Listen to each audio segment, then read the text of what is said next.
是头好疼。哎，老大，老大，老大，老大，老大，太医，快传太医！听说这病非常罕见，顾不上手机。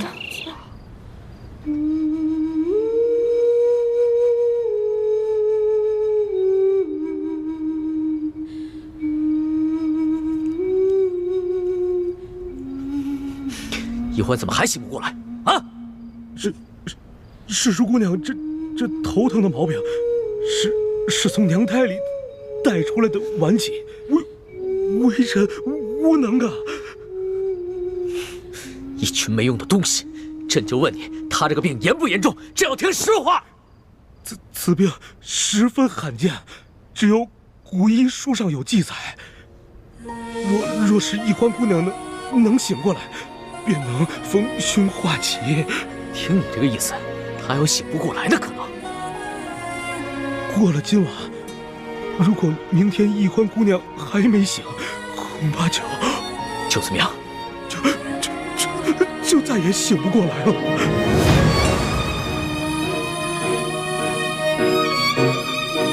让你们太医院去会诊！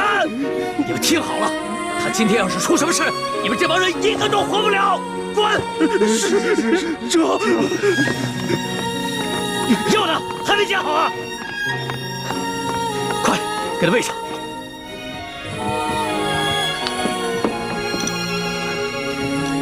快，欢儿，朕以后再也不冲你发脾气了啊！哎呀，师叔姑娘根本就没办法吞药。喂，接着喂！哎呀，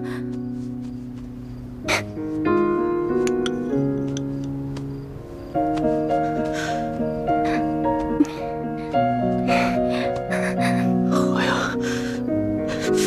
行了，走，不要给我！是。欢儿，来，喝点药好不好？来，欢儿。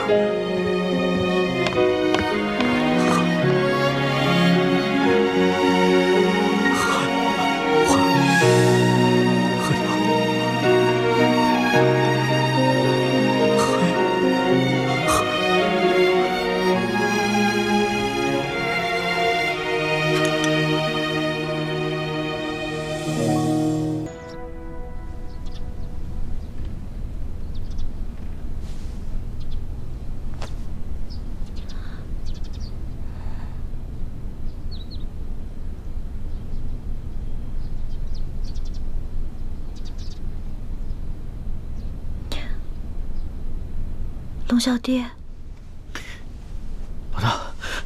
老大，你终于醒了，这不是在做梦吗？扶我起来。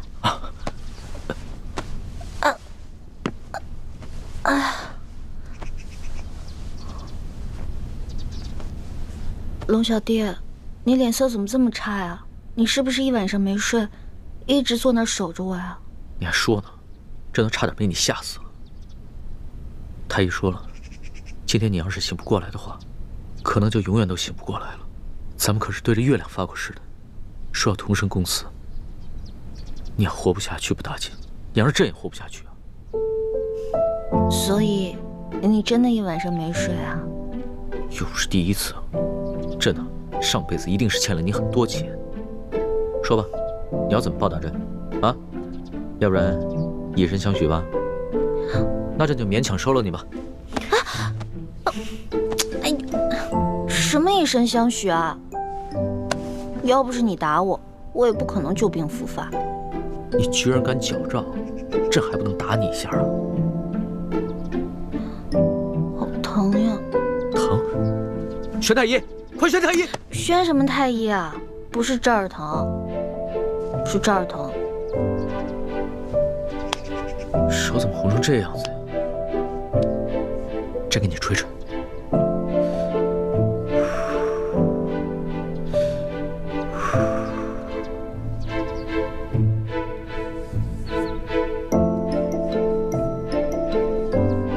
早知道你是这么个纸老虎啊，这么不经打，朕就换个法子来惩罚你。其实小的时候我偷懒不肯学习，师傅跟爹就是这样罚我的。但我基本上都是1哭2闹3上吊，就躲过去了。也就是说，朕这一次也是差点上了你的当。哼，怪不得你的记忆杂而不精，跟你哥哥比起来差远了。在家有猪哥哥，在外有龙小弟，我干嘛还要学啊？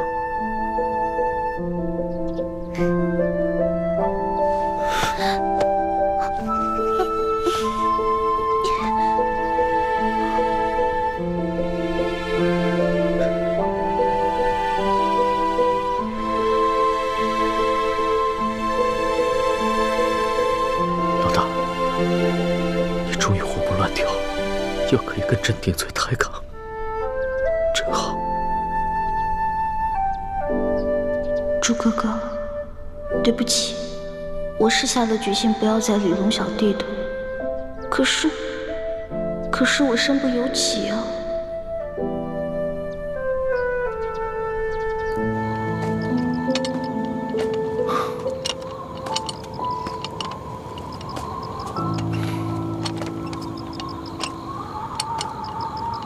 天都快亮了，义父跟武师傅怎么还没回来？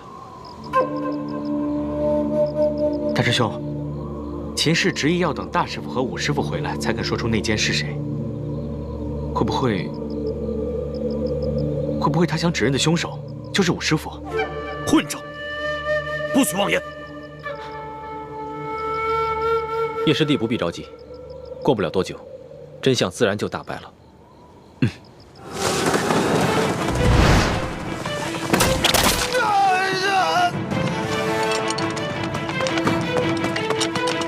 太子，秦明突然发起了攻击。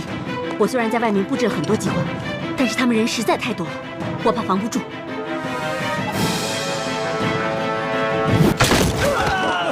上面！给我上！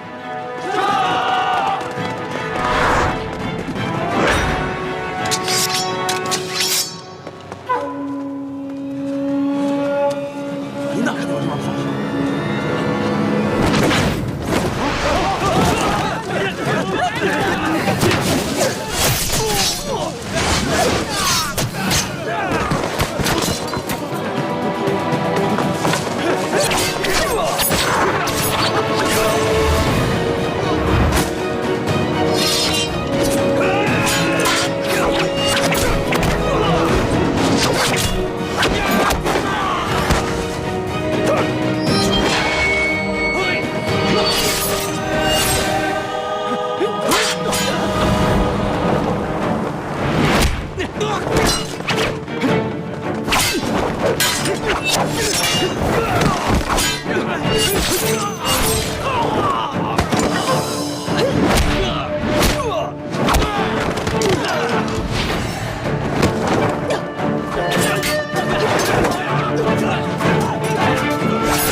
大师兄，吴三桂这次偷袭好生蹊跷，他明知道偷袭我们一定会危及秦氏和他儿子的性命，为什么还发动这次偷袭？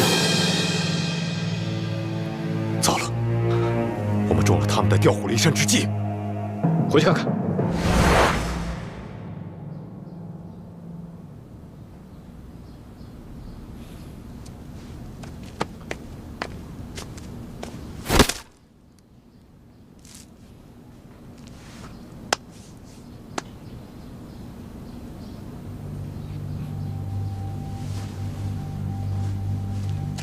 他是中了呆若木机散。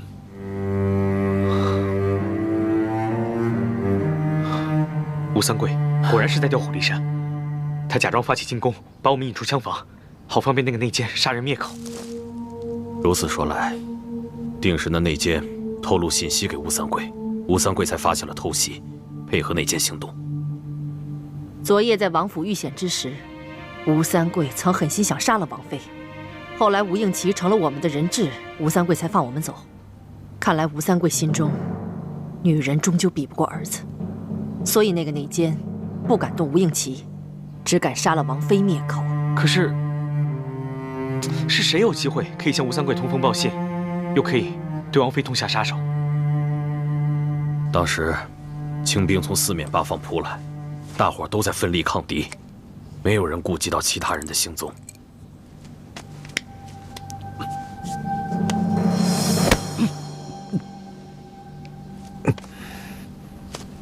你现在至少舌头能动了，快说，内奸是谁？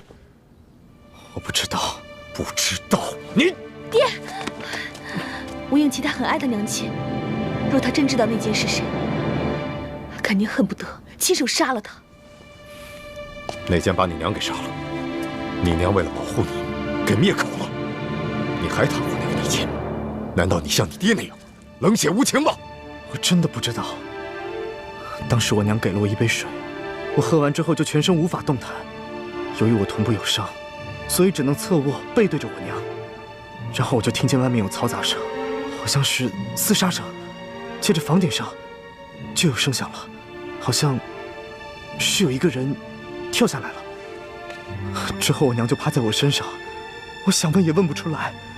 然而我的身体又动弹不了，我真的不知道是谁。刚才清兵偷袭的时候，大家都出去御敌，我因为腿上有伤，所以只能留下来守护他们母子。我当时也听到屋顶上有响动，但是却无法分身进屋查看。想来就是在那个时候，内奸由屋顶进入，杀了王妃。这个内奸为了方便行动，不想让吴应奇认出他是谁，所以先在秦氏的水中下了呆若木机散。此前呆若木机散的解药已经泄露，这就再次证明，这个内奸是我们最亲近、最可信的人，也就在我们这几个人之中。大家不用猜了，这个人一定是唐一手。第一，他与晋王一同出去勘察敌情，是有机会向吴三桂通风报信的，让吴三桂偷袭咱，然后来掩护他杀王妃灭口的行动。第二，他有机会拿到呆若木机散的毒药和解药。第三，当时我们所有的人都在奋力厮杀，只有他不见了，所以他一定是杀人灭口之后就逃回吴三桂的身边了。若真是武师傅杀了王妃，灭口成功的话，又为何要逃走呢？这样不是反而暴露身份了吗？如果不是唐一手的话，那为什么他会不见了呢？对啊，武师傅人呢？你们谁看到武师傅了吗？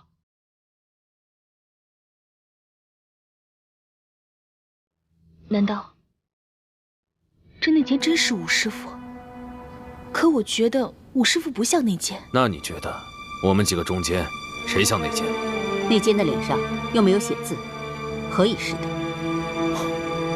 我也不想怀疑是他，可是偏偏他不见了，我也不得不怀疑是他了。不，内奸不可能是武师傅。为什么？你那么相信他？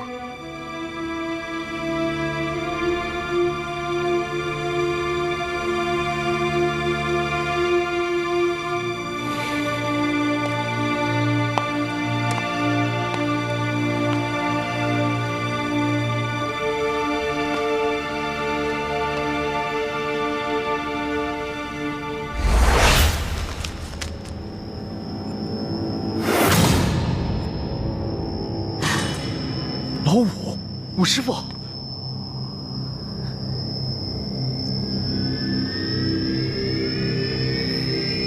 这是我和义父，还有武师傅，为了查出内奸而设下的引蛇出洞之计。太子，所有人都盘问完了，还是没有查出谁是内奸，你看看如何是好？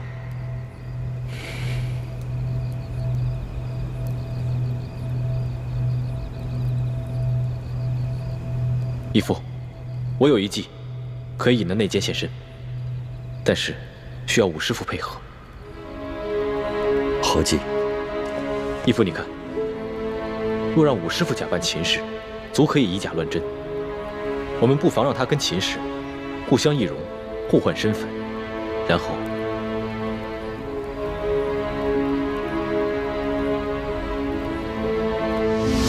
你们进来的时候，你们看到的王妃就已经是武师傅假扮的了。当时王妃为了保护吴应奇，也答应配合。只是她虽然假扮成了武师傅的模样，言谈举止还是容易露出破绽，所以义父才借口要出去勘察敌情，把王妃带出了大殿。大家也都累了，都休息吧。我跟五妹也去查探一下吴三桂的动静。五妹，走。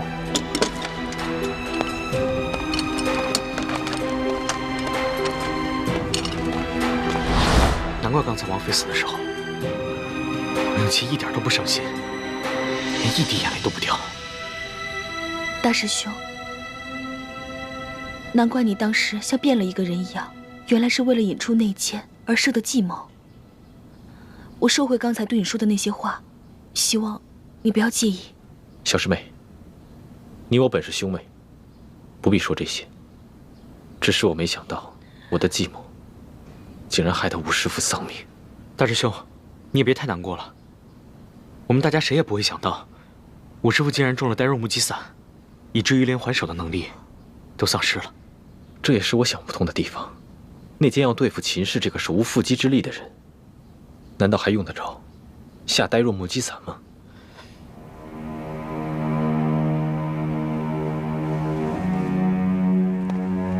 难道那个内奸已经识破了我们的计划，知道秦氏就是唐一手所假扮的？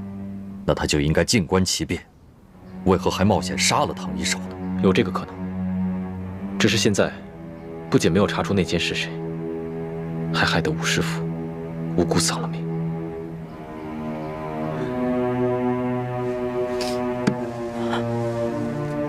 靖王，那现在我娘身在何处啊？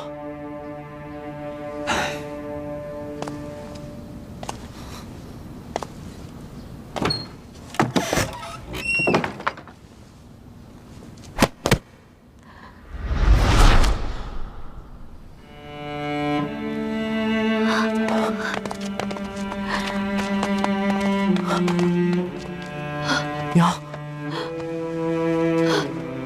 晴儿，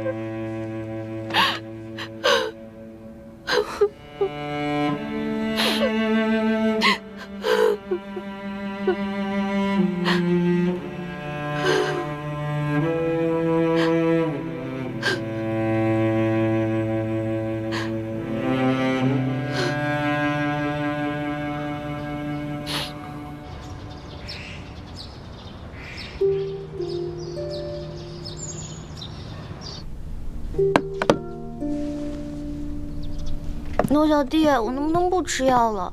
你看我好了，真的好了。不行，这是圣旨。可是我哥说这种药根本没用嘛，我的病喝这种药根本解决不了问题。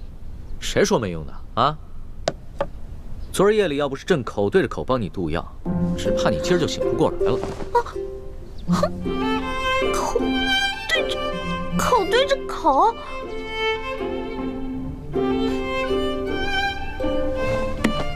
那也就是说，你昨天哭了？啊？你不是很难动情的吗？你最近怎么这么容易哭了？朕没哭，谁说取龙珠就一定要哭的？这你自己也说过呀，一碗辣椒汤足矣啊。哦，龙小弟，你放心吧，这碗药我一定会好好喝的。不过在喝之前，我要一碟蜜饯，一碟枣糕，一碟桃酥，再来一碗糖蒸乳酪。不是，老大，你这病刚好，吃这么多行吗？你可以怀疑我的任何一项技能，唯独不能怀疑我的吃过。也是啊，朕的这些后宫女人里边，别人都是吃了几口就饱，你呀是吃饱了还能再吃几口。这样，去传一碟桃酥，一碟枣糕，一碟蜜饯，还有一碗糖蒸乳酪。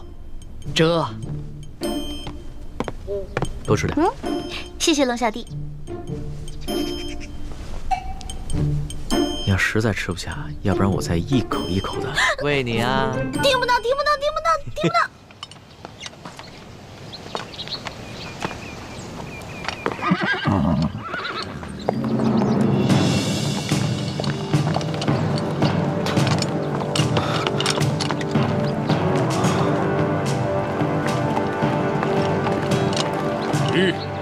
二位且慢。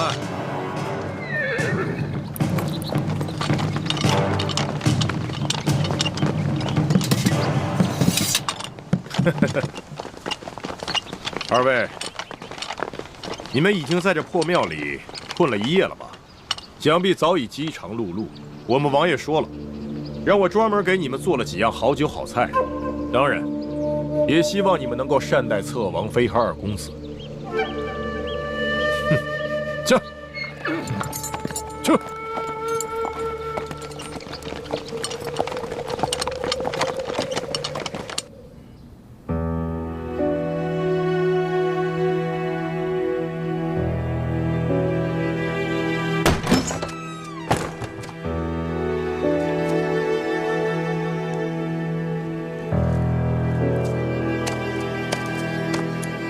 夫人，天阳，吴三桂派人带了一些酒食过来，我验过了，没毒。我也吃过了，你们过去吃点吧，这里我来守着。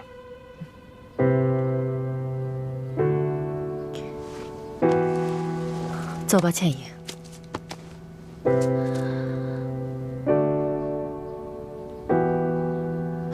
倩影，你先自己去吃一些，然后再给他们带回来。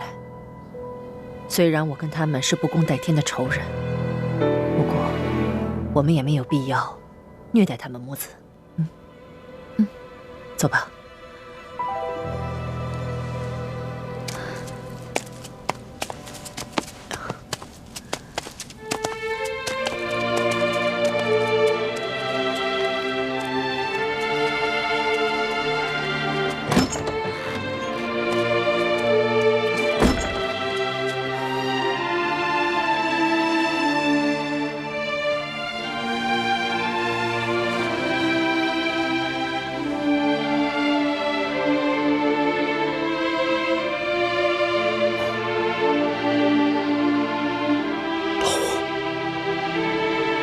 你真的死得很冤。那剑偷了我的带入木击伞，先把你毒倒，要不然依你的无辜，就不可能把你一刀毙命。你放心，我一定会为你报仇，查出谁是那剑。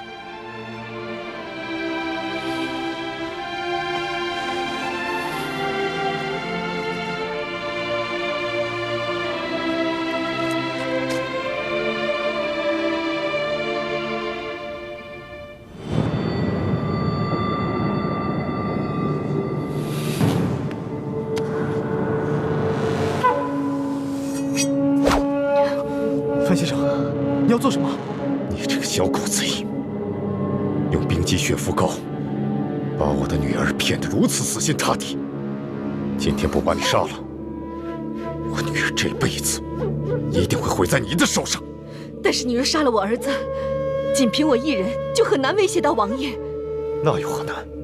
虽然唐一手已经死了，可他易容变生的绝技，太子他们都已经得到真传了。我只需要把默生易容成你的儿子，就能骗过吴三桂。范先生，你若是就这么把我给杀了，倩影一定会恨您一辈子的。我情愿他恨我一辈子，也不想让他后悔一辈子，受死吧！住手，樊先生，我有重要的机密之事要告诉你。娘，你现在就要说了吗？若再不说，你就没命了。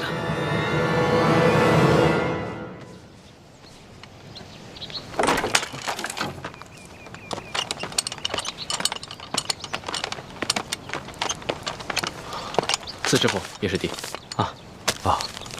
多谢太子，谢谢你们辛苦了。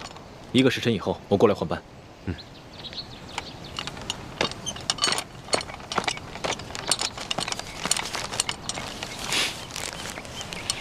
给。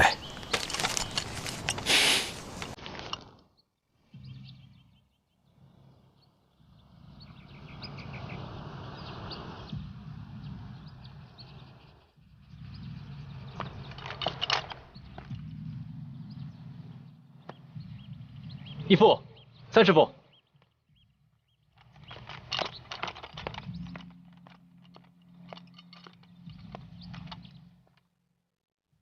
你们怎么这么看着我？你们的眼神好奇怪啊！没有，我们只是在商量该如何脱身。太子，你先进去大殿用点膳食，我跟你三师傅去守着秦氏母子。好。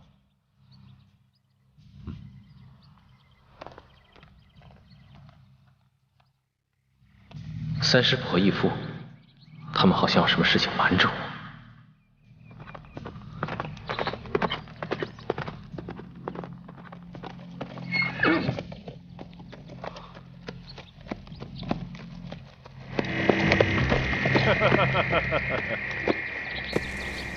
你来做什么？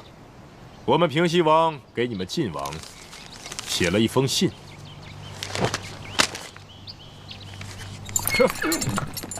去。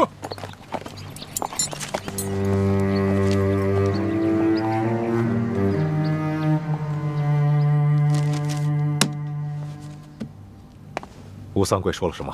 吴三桂说他有要事与我相商，诚心要我过去赴宴。晋王，你不能去，要谈在我们这里谈，你不能去他军营。无妨，吴三桂的侧妃还有他的儿子都在我们的手里，他不敢把我怎么样。就算他是鸿门宴，我也去定了。吴三桂为而不恭，左爷有吩咐手下不可杀了我们，要活的，显然是另有企图。所以义父此去，应该不会有性命之忧。太子，你果然机敏过人，乃我李定国之信。他若日后太子也能够胸怀若海，不计较个人得失，那就更是我大明之幸了。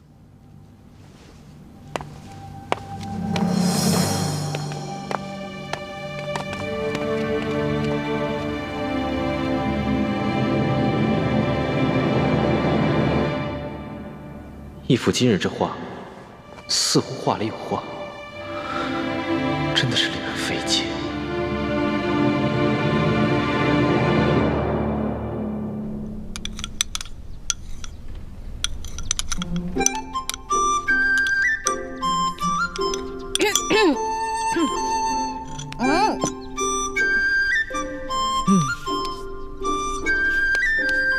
你呀，真是要把朕给吃穷了。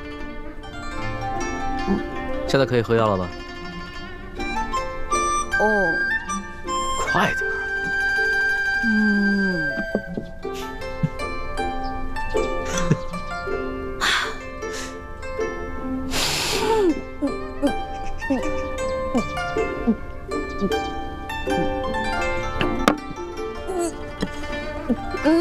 哎呀，你怎么吃个药都这么麻烦呀？那你小时候病发，家里又买不起这些东西，那可怎么办呀？很简单啊，捏住我的鼻子，使劲往里灌呗。这个办法好，那朕以后就这么对付你了。但是，我喝进去以后，就会把药全都吐出来，因为药实在太苦了。这个时候啊，我的猪哥哥看我难受，就会上山帮我采很多野蜂蜜。但野蜂蜜没那么好采的，每次他采完以后，满脸被叮的都是包呢。李爱卿对你是真好啊。说实话，朕也想有这么一个哥哥，可是在这紫禁城内，所有的兄弟姐妹都是靠不住的。你怎么了？我就是在想，我有猪哥哥真好，也不知道猪哥哥现在在殿都执行任务，完成的怎么样了，顺不顺利？你放心吧，李爱卿功夫那么高，又会易容，又懂机关，江湖经验又丰富，肯定没事的。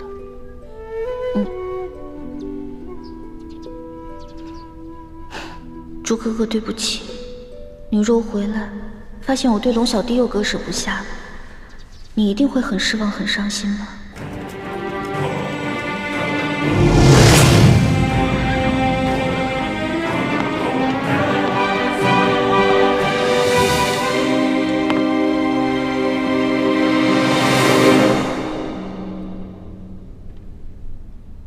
郡王，我就不和你兜圈子了。你们明珠谷的底细，我知道的一清二楚，但我没料到，你们这些前明的亡命之徒，居然能培养出那么多厉害的人才，不仅能混进宫魅惑皇上，还能蛊惑我吴三桂的儿子。我也没有料到，你居然派奸细安插在我明珠谷，而且还进入了朱明联盟的最高层。但是我想不明白，你既然知道我们那么多秘密，为何不上报朝廷？为何不派兵剿灭我们？这就是我为何对你们为而不恭，并且把你请进我的营中做客的原因了。愿闻其详。很简单，我之所以留着你们，就是因为我对大清朝廷不放心。我知道，终有一天，他们自以为江山坐稳了，就会对我们这些归降藩王开刀了。我必须留着你们这些反清力量来牵制大清朝廷。一旦时机成熟，我还可以与你们合作。如何合作？2种方式，我不坏你的事，你也别坏我的事，大家井水不犯河水。那第二呢？就是你我冰释前嫌，结为盟友，将来一起起兵反叛，打下天下后，你我分国而治。你在中原恢复你的大明国号，而我割据云贵川两广湖南湖北建国大周。如此天下虽然分了朱吴两姓，但它仍是你我的天下。如果2种方式我都不答应了，很简单，我只需要一道密奏，将你们的一切秘密告知康熙小儿。到时候我们两败俱伤，我建不了周，你也复不了明，反倒让大清朝廷渔翁得利。你愿意吗？我当然不愿意。但你吴三桂杀死了永历帝，是大明最大的罪人，我怎么能与你合作？我那也是形势所逼。大清朝廷对我疑心那么重，我不亲手杀了永历帝以表忠心，就会被多尔衮干掉，不然我怎么能保得下这么大一份实力呢？你我都是将领，咱们先联手把这江山夺回来，咱们自己的矛盾再自己解决，如何？吴三桂，你当年逼着我亲手杀死我结发多年的妻子，如果我跟你合作，你放心得下？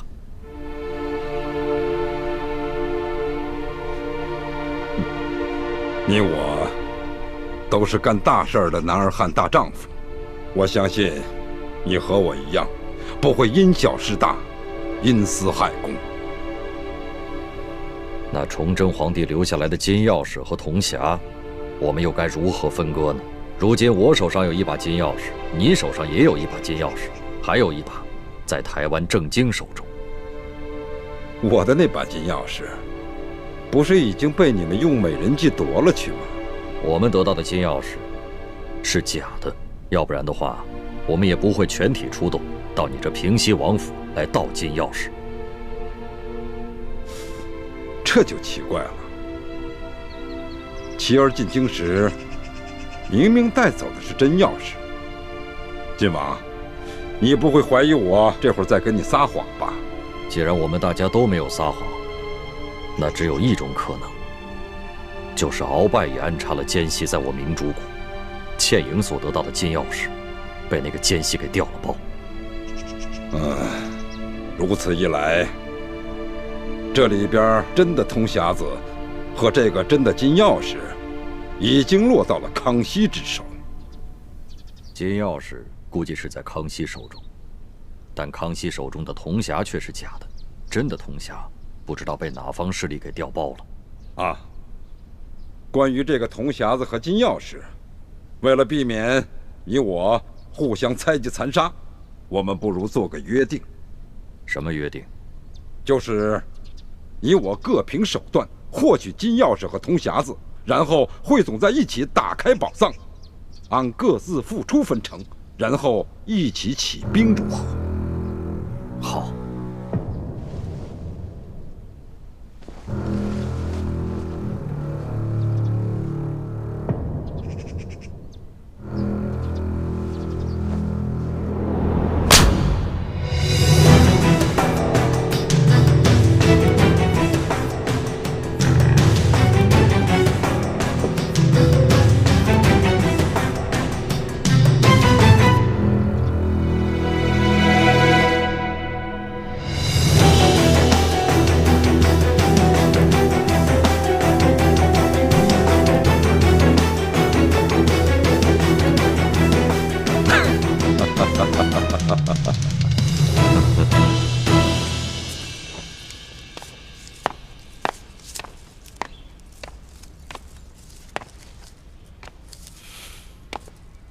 你小子给我听着，如果晋王被你家老子杀了，我就把你剁成18块喂狗。范先生，晋王一定会平安无事的。待他和我父王谈妥条件，大家都会平安无事的。你老子会做善事，再恶的人也难免会做1、2件善事。晋王，你没事吧？没事，我跟吴三桂已经谈好条件了。哦，谈的什么条件？此事说来话长，等咱们回到明珠谷以后再细谈。啊，太子呢？啊，倩影和他娘正在给老五收尸。太子说，唐一手是为了光复大明大义而牺牲的，所以他也要在一旁为他五师父念一卷《金刚经》。太子重情重义，我相信将来他也会深明大义。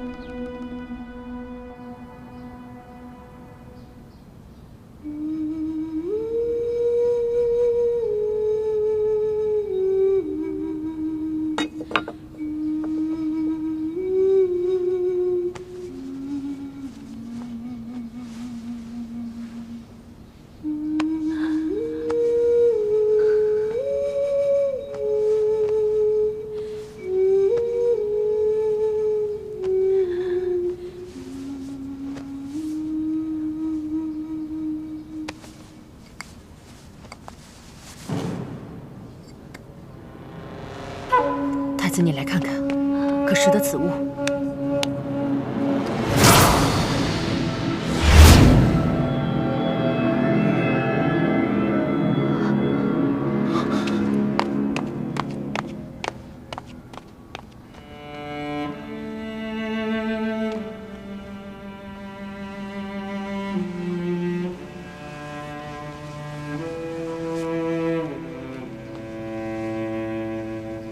义父，义父，诸位师傅，这是从武师傅身上发现的。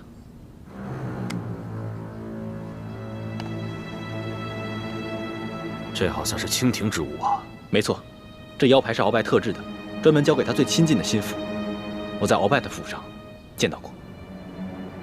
那这么说，唐一手就是我们苦苦追查的清廷内奸。如果他不是内奸，那他怎么会有鳌拜的亲信才有的腰牌？万幸，他阴差阳错的被吴三桂的奸细所杀。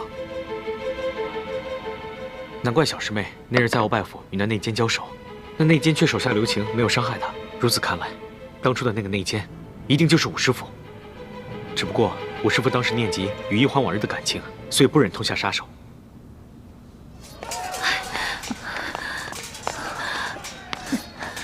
各位师傅，吴三桂又进宫了。不要紧，吴三桂的军中有朝廷的耳目，他们如果就这样把我们放了，他怕朝廷会怀疑他们，剿灭我们这些乱党不利，所以他就命令他的手下虚张声势，从东南西三面围攻我们。我们现在把秦氏和吴应期留下，从北面突围。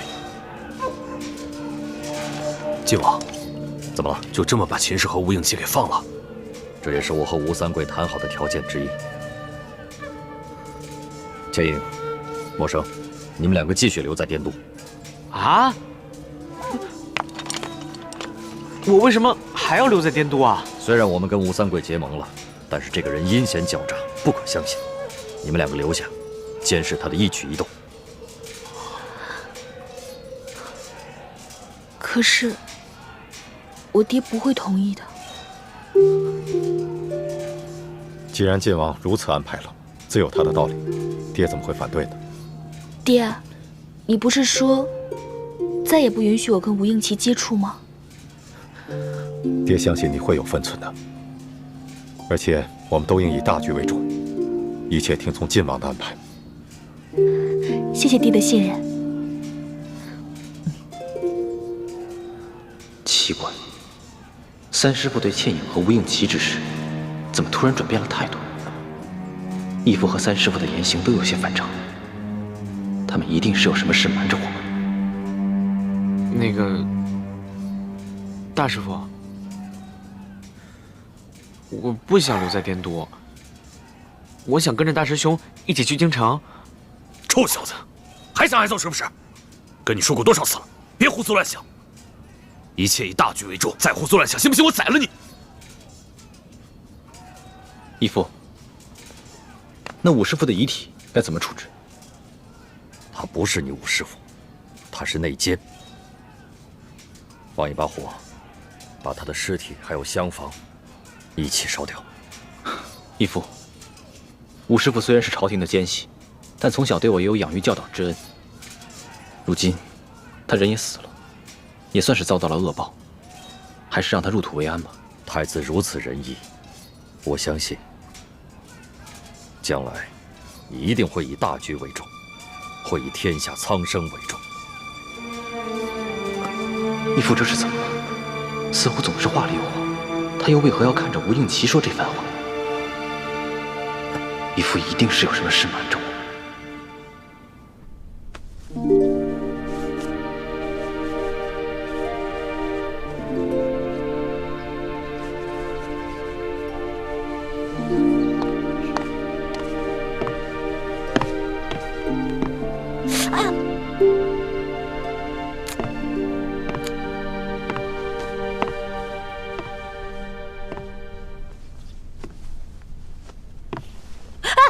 老大，你这手还没好就别逞能了，等好了再秀呗，啊？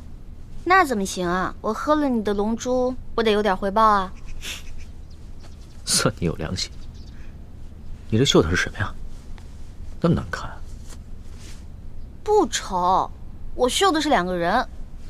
2个人？嗯。哦，一男一女。你绣的是一对夫妻啊？不是，他们2个是兄弟。哦，那朕明白了。你绣的呀，是你和朕，对吧？那你现在还觉得丑吗？不丑，男的俊，女的美。好啦，大功告成。这可是老大我生平做的第1个女工，送给你。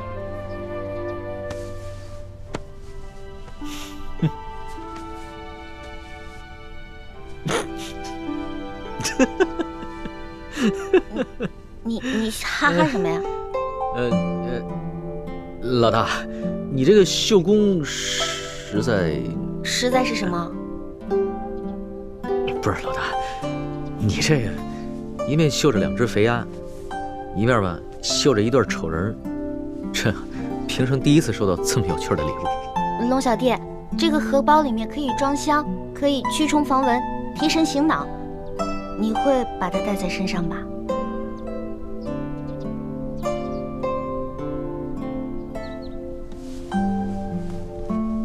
老大，这个荷包小弟贴身藏着就行了。若是公然挂于腰上的话，是不是也太不成体统了？老大，你是不是生气了？没有啊，你是皇上嘛，皇上戴这个肯定有失体统，而且我也丢不起这个人啊。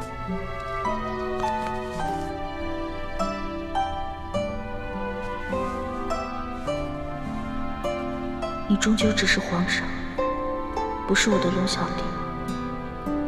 在你心中，我对你的意义，终究也不过是有趣罢了。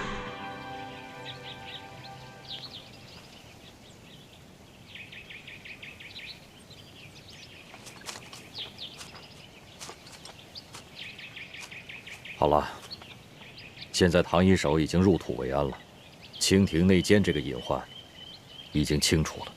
只可惜，还没有查出来吴三桂的内奸是谁。既是内奸，就不难查处。现在嫌疑范围已经缩小到寥寥数人，我相信他早晚会露出蛛丝马迹，我们一定能把那个内奸给揪出来。义父，那我先回京城，向康熙复命去了。好。我们等一会儿也要回明珠谷，刚好还可以同行一段路。晋王太子，我就不回明珠谷了，我要赶回山西追杀裘鬼，就此别过了。六师傅，那你自己多加小心，等完成了任务，赶紧回京城吧。京城还需要你的照应。放心吧，等我杀了裘鬼，解了倾城的后顾之忧，我就立刻回到紫禁城。好，告辞。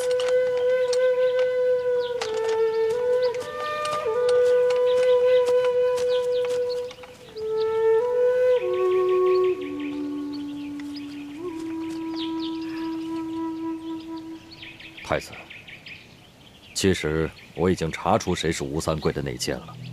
什么？义父要等到六师傅走了之后再说。难道这个内奸就是六师傅？没错，吴三桂安插在咱们明珠谷的内奸，就是你六师傅，血衣居士。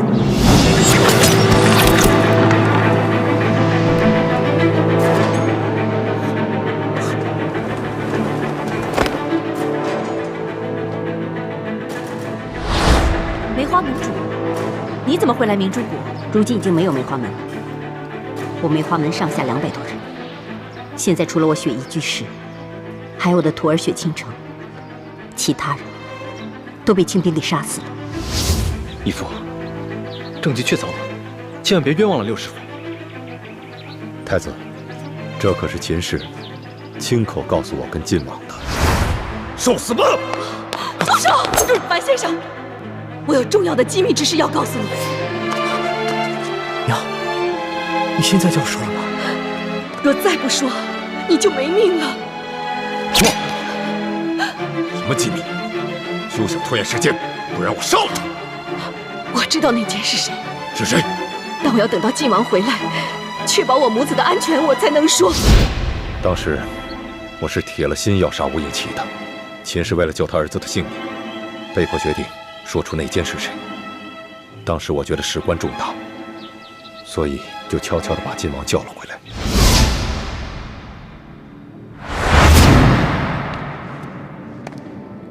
我李定国对天盟誓，只要你说出谁是内奸，我保证你们母子安全。你放心，我虽然恨不得把你儿子杀了，可是我樊篱乃是大明的臣子，我一定会听从晋王的号令。快说吧，你再拖延时间的话，我可没这个耐心。其实我也没有见过那个内奸的面。有一次我去给王爷送燕窝粥，远远看到一个黑色的身影，戴着黑色的斗篷，从王爷的书房闪出，一跃就从房顶走了。显见她的武功很高。虽然隔得甚远，未看清她的面容，但我肯定，那是一个女人的身影。女人的身影？你是说倩影？当然不是。倩影与我齐儿认识不过数月，但那内奸已向王爷传递了多年消息。既是女人，武功又极高，还向吴三桂多年传递消息。那在我们几个人中间，值得怀疑的人，只有樊夫人、唐一手，还有雪衣居士。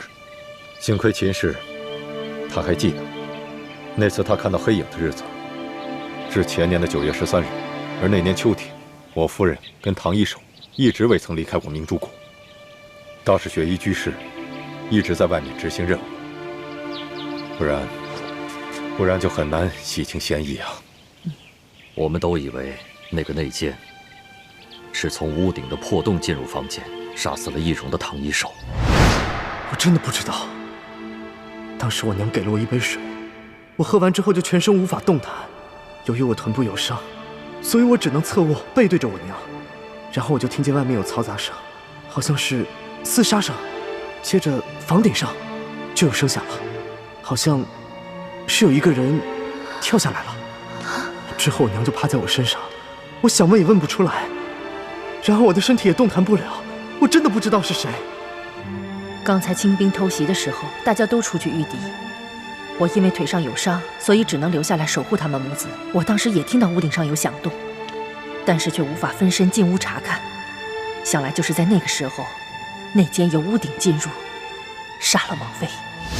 当我们看到屋顶破洞的时候，我们就以为内奸是从屋顶的破洞进入房间杀死唐一手，就没有怀疑到在外面跟我们一起御敌的雪衣居士。可当我知道这个内奸是个女人的时候，我仔细地回想了一下，第一个冲进厢房的就是雪衣居士。王妃，王妃！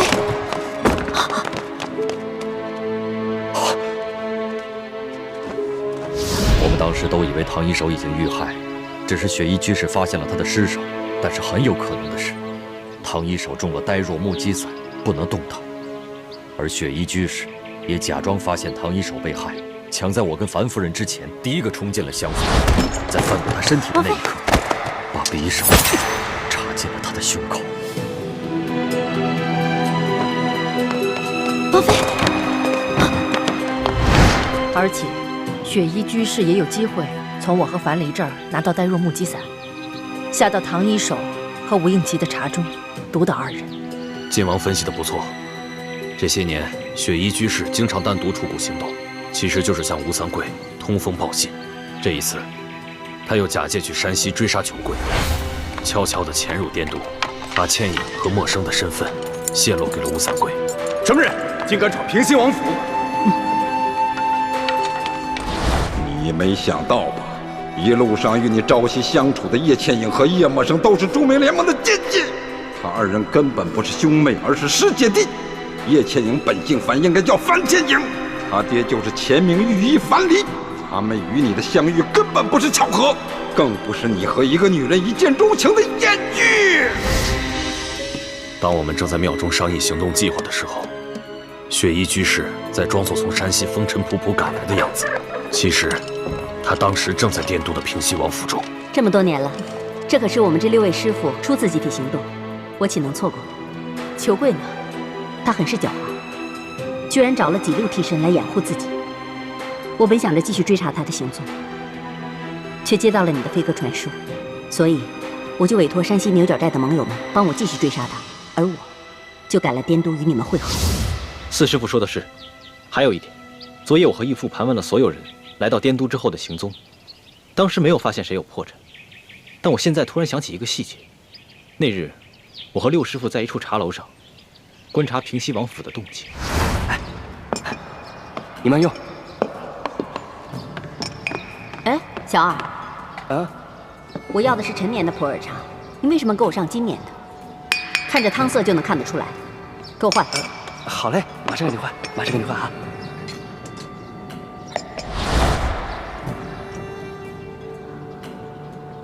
六师傅，这茶味道不错呀。啊，我喜欢喝味道更浓艳的。我们明珠谷一向物资匮乏，条件艰苦，大家早就习惯了粗茶淡饭。为什么六师傅会对一盏茶水如此挑剔？现在想来，只有一种可能，那个茶楼的小二，就是吴三桂的奸细。六师傅在换茶的时候，将消息放在杯底，传递了出去。太子分析的很有道理，吴三桂一定是如此才知道了我们的计划，所以就设好了局，等我们跳进他的陷阱。如此一来，铜匣失踪之谜也说得通了。一欢好不容易在宫里拿到了真的铜匣，却不知被谁调了包。现在想来，应该就是六师傅。所以这铜匣现在应该还在吴三桂手上，他手上还有一把金钥匙。不要紧，吴三桂虽然拿到了真的铜匣，但他手上那把金钥匙也被人调了包。义父怎么确定吴三桂手上的金钥匙是假的？我想来想去，倩影从吴应琪那儿拿到的金钥匙，应该是真的。交由你之后，再由你带到京城，直到我们几个师傅到京城跟你会合，唐一手一定是趁这个时候，把金钥匙从你身上调了包。这把金钥匙是假的。看来只有这个可能了。但是鳌拜疯了，唐一手不可能把金钥匙交给鳌拜，现在又不幸被六师傅给杀了，这铜匣的线索又断了。也只能盼望天佑我大明，能够有奇迹发生，否则找不到金钥匙，打不开铜匣，就拿不到宝藏的地图，我们光复大明的大业就更加艰难了。想不到五师傅跟六师傅，一个是鳌拜的奸细，一个是吴三桂的奸细，他们还在我明珠谷潜伏了那么久。10多年前，我大明即将灭亡，当时为了保存实力，大量接收大明的流亡之士，在这中间，就难免混入了各方的奸细。既然鳌拜早就知道了明珠谷的实力，为什么不出兵剿灭我们？鳌拜的心思，可能跟吴三桂一样，他们怀疑康熙这个小皇帝会兔死狗烹，鸟尽弓藏，所以才留下我们这些隐患，以备不时之需。就像康熙小皇帝这次为了擒拿鳌拜，竟然冒险联合10多个摔跤的布库，亲自捉拿鳌拜。鳌拜若不是手上有我们这枚棋子，恐怕已经性命不保。义父，如果雪衣居士是吴三桂的内奸的话，那倾城会不会也……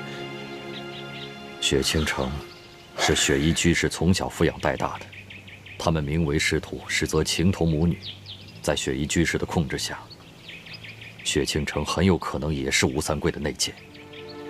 所以我跟你三师傅才不动声色，就是为了不想打草惊蛇。如果倾城是内奸的话，那易欢就危险了。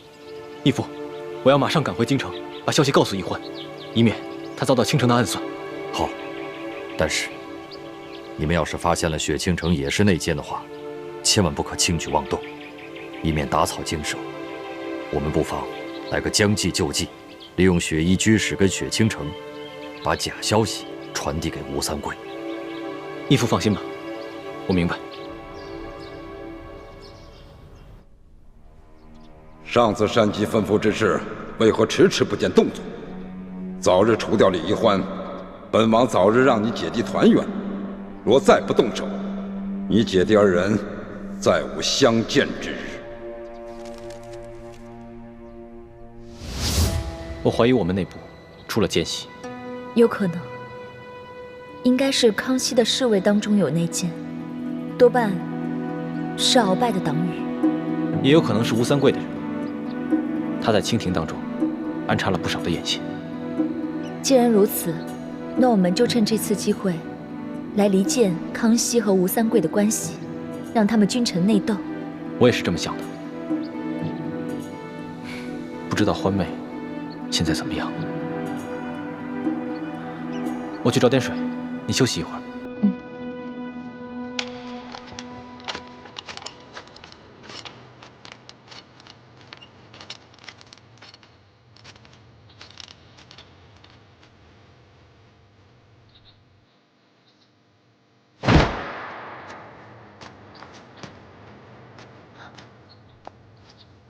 师傅，太子没有怀疑到你吧？大师兄，他很信任我，没有对我起疑心。你悄悄给王爷发了一封密信，说康熙只喜欢奕欢，不喜欢你，所以你要终止任务，离开紫禁城，是这样吗？师父，对不起，我从小在明珠谷长大，受几位师父厚恩，和大师兄、小师妹感情很好。现在让我处处算计他们，我心里……这是王爷给你的答案。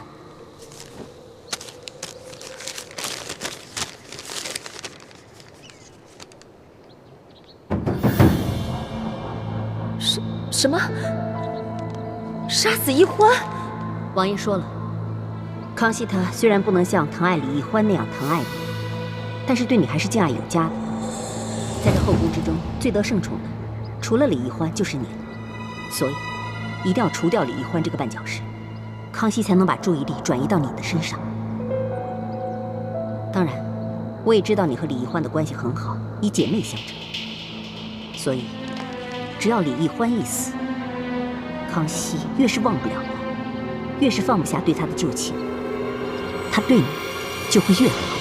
我做不到，师父，我真的做不到。师父，我求求你，去求求王爷，收回成命吧，师父。我们好不容易才进了宫，得到了皇上的信任，离复仇的目标越来越近，我怎么可能会半途而废，让你离开？可是，小师妹，她是无辜的，师父，你也是看着小师妹长大的，您不能这么狠心啊，师父。锦城，我也不想看着他死，可是王爷既然已经下了命令，你就必须得杀了他。这大仇未报，我不得不狠心。可是小师妹，她跟我们梅花门的大仇是没有关系的，她是无辜的，我们这么对她是不公平的，师父。那我们梅花门500多条人命，都命丧于朱明王朝之手，500多条人命啊！他们难道就不无辜吗？命运何尝对他们公平过？那他们的血债又找谁来还？师父，可是，师父，不要再说了。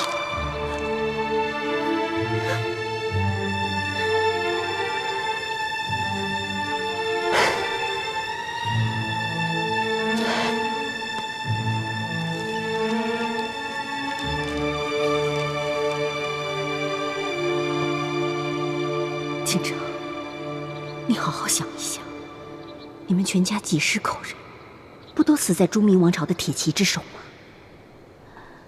为了给你的家人，还有我梅花门报仇，现在只能牺牲奕欢了。对了，你别忘了，你的弟弟还在王爷的手中，如果你不杀死奕欢，王爷一定不会放过他的。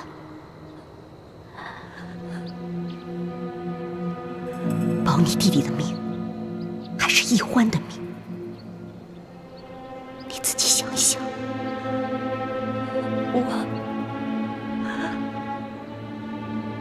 弟弟，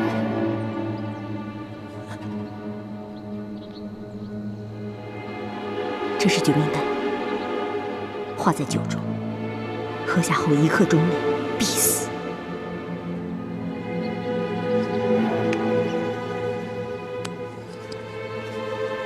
没有解药。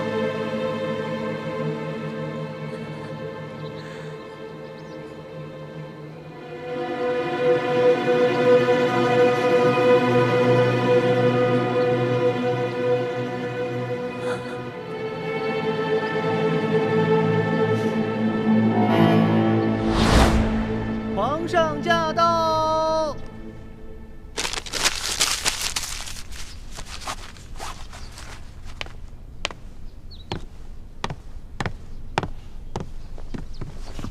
皇上吉祥。来，起来吧。谢皇上。朕许久啊，没能来你这永和宫，今日刚好得空，就顺道过来看看你。谢皇上挂心，妾身一切安好。好就好，坐吧。皇上前些日子一直愁眉不展，今日面露喜色，是不是有什么喜事啊？还不是易欢那个丫头，前些日子和朕赌气，朕是骂也骂不得，罚也罚不得，心里着实郁闷。还好，昨日转了性子，和朕和好如初了。易欢就是小孩子脾气，不懂事，皇上多担待。朕就喜欢你这个淡泊体贴的性子。这后宫之中啊，也就是你，不会是易欢为敌了。朕为了不让易欢惹麻烦，一直不让别的嫔妃去她的永乐斋，也不让她去别的嫔妃宫里。朕自己啊，也没时间陪她。你要是有空的话，就多去永乐斋走动走动。妾身遵旨。哦，对了，刘德昭等人已经全部出斩了，可惜裘贵逃走了。朕一名新的山西巡抚继续抓捕裘贵，等抓到了裘贵，朕就把他送到你爹的坟前处决，也算是为你报了大仇。多谢皇上，妾身感激不尽。起来吧。等你爹百日继辰之后啊，朕便真的信了你，要让你早日替朕生个阿哥，这样你在宫里的地位也就稳固了，也好安慰你爹的在天之灵了。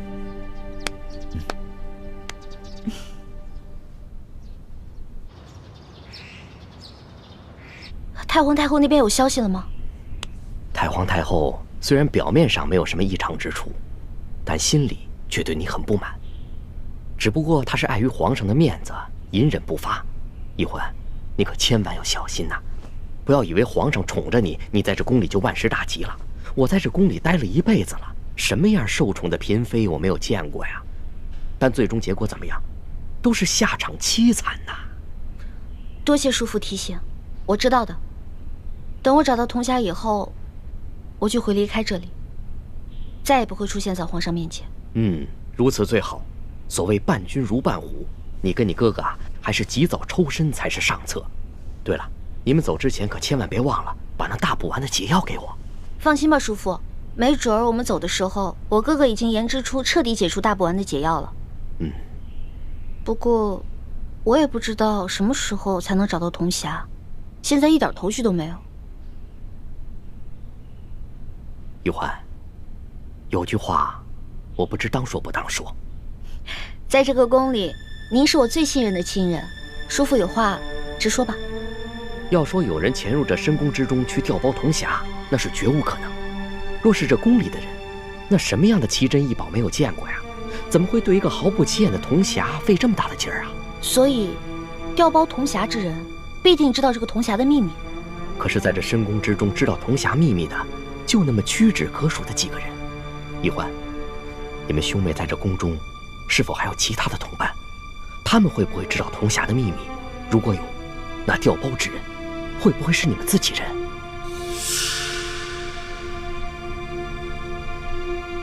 你先慢慢想，我得赶紧去伺候太皇太后跟皇上了。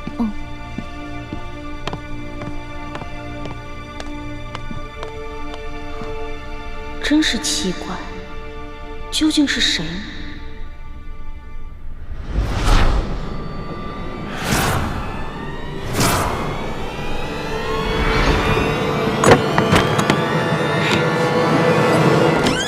易欢，谁？哎，易欢，易欢，快去救大师兄啊！快啊！难道是雪姐姐？可是，雪姐姐，我用这个狗尾巴草给你编个小花篮吧。好啊。你怎么了，雪姐姐？你好像有点不开心啊。哦，我知道了，你肯定是在担心猪哥哥，对不对？你放心吧，这次呢，6位师傅集体出动去协助猪哥哥完成任务，一定非常顺利的。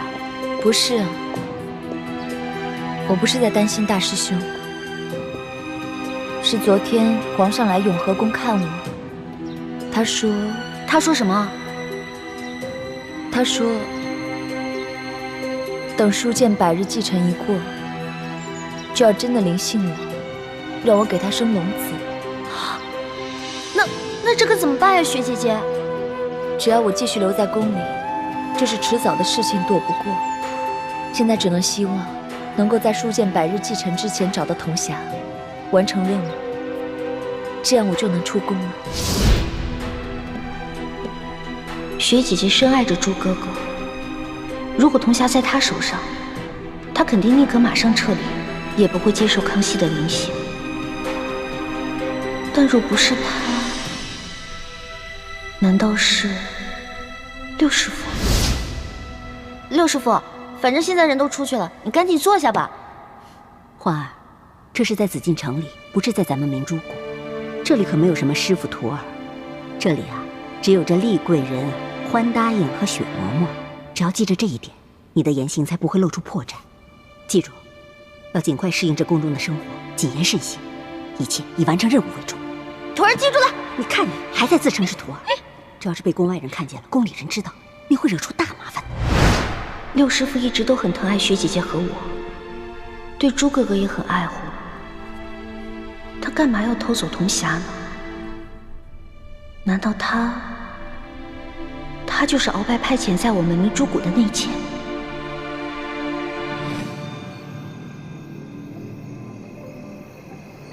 你们先退下吧，我和世淑姑娘说些私房话。是。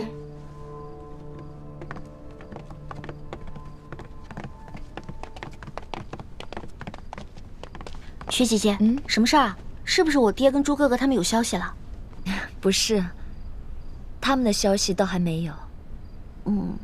是咱们俩姐妹啊，好久都没有在一块儿吃饭喝酒了，所以今天姐姐我特意亲自下厨，做了一桌子你爱吃的菜，来，快尝尝。有狮子头哎。吃一块你最爱吃的狮子头。谢谢雪姐姐。红烧的。雪姐姐下厨，那手艺自然不用说啦，肯定好吃。怎么样？好好吃，就这个味道。雪姐姐，从小到大，你跟诸位师兄师姐老是这样宠着我，会把我宠坏的。我这些天一直在想，如果我们不是生在这个朝代更迭的时代，而是生在太平盛世，那该有多好啊！生在什么时代啊，可不是我们能够控制的事情。如果我们和大师兄永远留在明珠谷，春天赏花，秋天赏月，男耕女织，不管外面是什么朝代，就这么一辈子与世无争，快快乐乐的生活，那该有多好啊！雪姐姐，你今天好多愁善感啊，是不是发生什么事儿了？没有，我只是很怀念咱们在明珠谷的时光，想念我们的小伙伴了。如今就咱们两个在宫里，今天的月色又这么美，咱们俩呀，好好的喝酒，赏赏月。来，今晚咱们多喝几杯。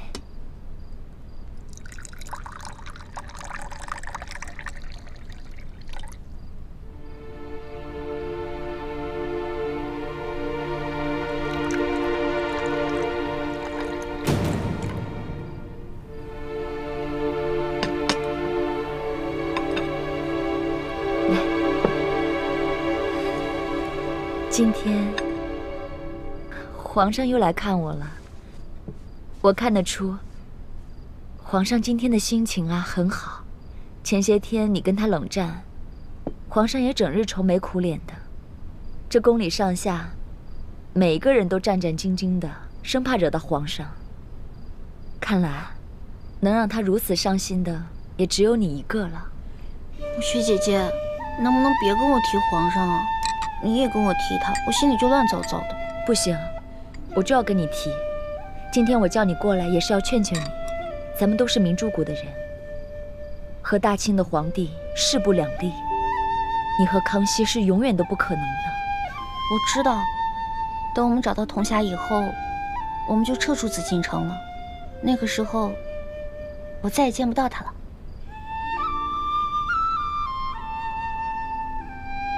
雪姐姐，能答应我一件事儿吗？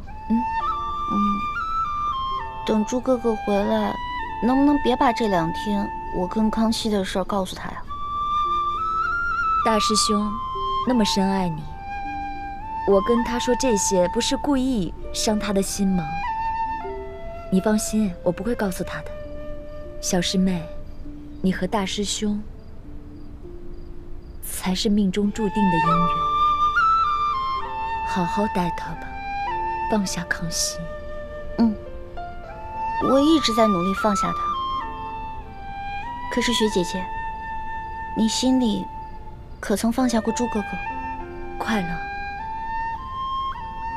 很快就要彻底放下他了。既然我们改变不了命运，那就试着去接受它。也许有一天，你会发现大师兄的好，你也会爱上他的。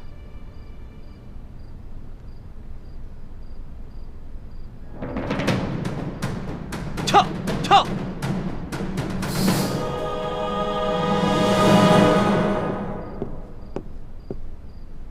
雪姐姐，快过来看啊！今天的月亮好圆啊！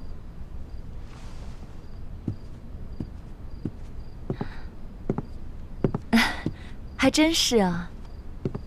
都说15的月亮16圆，今天真是格外的圆。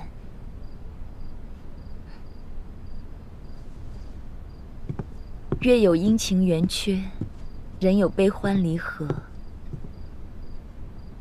我们姐妹俩再这样无忧无虑的饮酒作乐，不知要到什么时候。